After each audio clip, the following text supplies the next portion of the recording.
चलिए देखिए, इसके पहले आपने दो नियम पढ़ लिया था, द्रव्यमान संरक्षण का नियम और स्थिर अनुपात का नियम हमने कवर कर लिया। अब हम तीसरा नियम पढ़ेंगे जो कि आपका है गुणित अनुपात का नियम।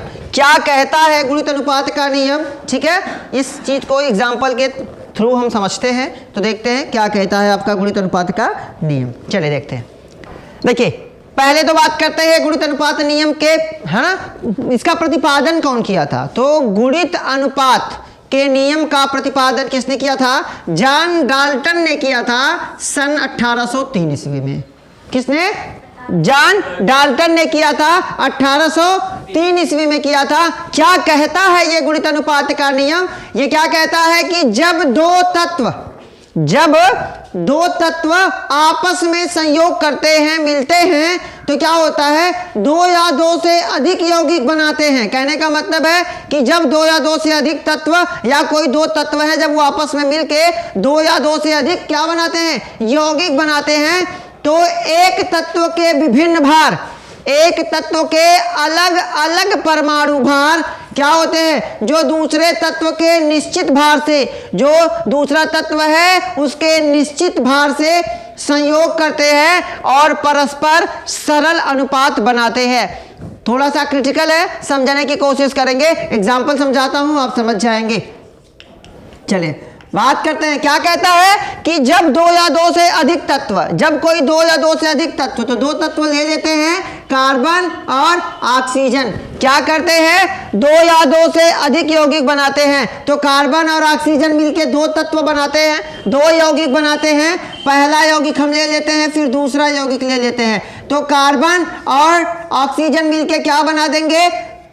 तो CO और CO2, मतलब इसको क्या बोला जाता है? Carbon monoxide, carbon monoxide.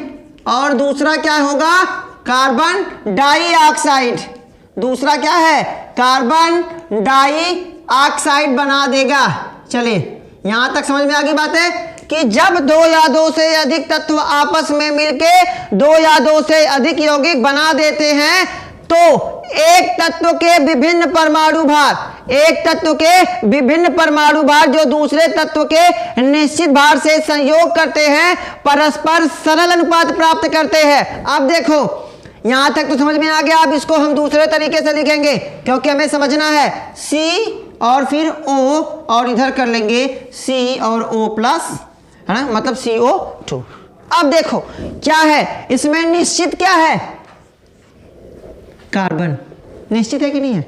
Oxygen है, इसका अलग अलग। क्या कहता है कि जब दो या दो से अधिक तत्व आपस में संयोग करते हैं, तो दो या दो से अधिक यौगिक बनाते हैं, तो एक तत्व के विभिन्न भार जो एक दूसरे तत्व के निश्चित भार से संयोग करते हैं, परस्पर सरल अनुपात में होते हैं। तो देख लीजिए, फटाक से इसको कवर करते हैं। ठीक है, देखो तो यहां देखो, कार्बन का परमाणु क्रमांक कितना होता है भैया? 6, तो परमाणु भार कितना होगा?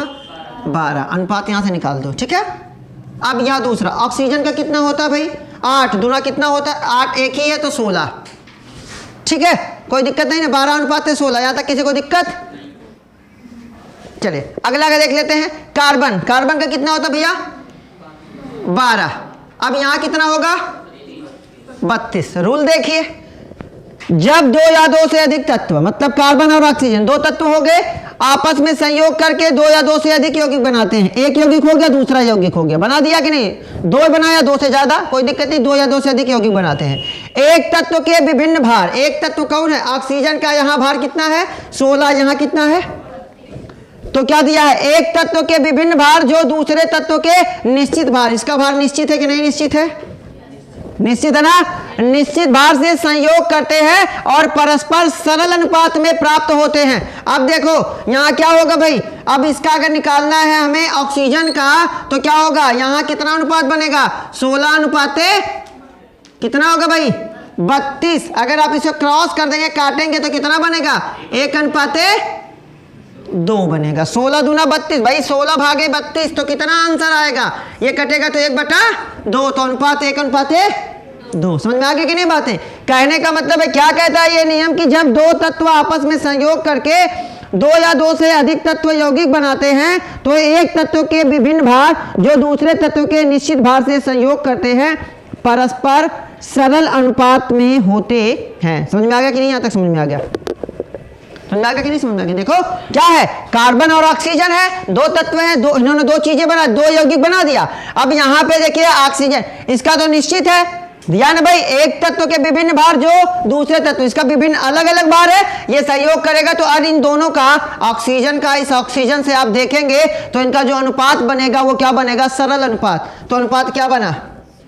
सरल बना कि नहीं? देखो सरल अनुपात क्या होता है, ये वर्ड याद रखो, सरल अनुपात किसे कहते हैं? सरल अनुपात का मतलब क्या होता है कि जो अनुपात प्राप्त हो वो पूर्णता मतलब विभाजित हो सके, है ना? विभाजित का मतलब वो पूरी तरह से क्या हो सके? पूर्ण संख्याओं का, वे संख्याएं जो पूरी हो, मतलब जिनको दोबारा विभाजित नहीं किया जा सके। पहली चीज, पूर्ण संख्याओं का अनुपात होगा तो उसे सरल अनुपात बोलेंगे। पूर्ण संख्याओं का अनुपात होना चाहिए, पहला पॉइंट। सरल अनुपात किसे बोलेंगे? जो पूर्ण संख्याओं का क्या हो? अनुपात हो। और दूसरा क्या हो भाई? कम अंतर का, है ना? कम अंतर मतलब जितना अंतर कम कर सके, कम अंतर का अनुपात। बात समझो, कहने का मतलब है सरल अनुपात किसे कहेंगे? आपने ये लिखा ना भाई, सरल अनुपात में प्राप्त होते हैं कौन? ये दोनों के, अगर दोनों यौगिकों के, दोनों यौगिकों में एक तत्व का, एक का तो निश्चित होता है, उसको कोई दिक्कत नहीं है। तो जो दूसरा तत्व होता है जिसका अनुपात निश्चित होता है, उन दोनों का अनुपात अगर हम निकालेंगे तो उनका अनुपात क्या मिलेगा? हमें एक सरल अनुपात में मिलेगा। कहने का मतलब है कोई दो तत्व है जो आपस में मिलके दो या दो से अधिक यौगिक बना रहे हैं, तो उन यौगिक में किसी एक का भार क्या है? निश्चित होगा, और दूसरे का क्या होगा? अलग अलग होगा। एक जगह जैसे यहाँ ऑक्सीजन का आप देखिए 16 है, एक जगह कितना है? 32 है, जबकि कार्बन और ऑक्सीजन ही दोनों आपस में मिले हैं, लेकिन यहाँ पे इसका भार 16 है, इसका यहाँ पे 32 है। अब इन दोनों का अगर हम अनुपात कभी भी निकालेंगे तो इनका अनुपात हमेशा कैसा आएगा? सरल अनुपात आएगा। तो सरल अनुपात किसे कहते हैं? कि सरल अनुपात में वे संख्याएं जो पूरी तरह से पूर्ण हों। अब इसको और छोटा तोड़ा जा सकता है? नहीं तोड़ा जा सकता। अब दशमलव लिख जाएंगे तो बात है खत्म। और कम अंतर का हो, अब ये देखिए बहुत ज्यादा अंतर था, 16 और 32 में 16 का अंतर था, तो इसको कम कर दिया गया तो 1:2, ये सरल अनुपात भी हो गया। मतलब अब इससे छोटा कर नहीं सकते। और दूसरी चीज, इनका अंतर 1 और 2 में अंतर कितना? 1 का है, तो एकदम 1 से भी कम कोई अंतर होगा नहीं ना। तो सरल अनुपात किसे कहते हैं? ये पॉइंट आप जरूर याद रखेंगे कि पूर्ण संख्याओं का अनुपात होना चाहिए और कम से कम अंतर होना चाहिए। ये था आपका क्या? गुणित अनुपात का नियम। समझ में आ गया कि नहीं समझ में आ गया? चलिए एक दूसरा आपको निकाल के दिखा दूं। आप इसका मुझे निकाल के दिखा दीजिएगा, ठीक है? हाइड्रोजन और ऑक्सीजन का, ये मैं आपके लिए छोड़ रहा हूं। हाइड्रोजन और ऑक्सीजन का ये दो क्या क्या बनाता है? दो यौगिक कौन कौन सा बनाता है? ये मैं लिख देता हूं। ये पहला बनाता है H2O, आप जानते हैं, और दूसरा क्या बनाता है? हाइड्रोजन परा ऑक्साइड बनाता है। निकाल देंगे कि नहीं निकाल देंगे? ऐसे ही इसका अनुपात निकाल देंगे कि नहीं निकाल देंगे? ठीक है, निकाल लीजिएगा। बेस्ट ऑफ लक, मेहनत से पढ़िए।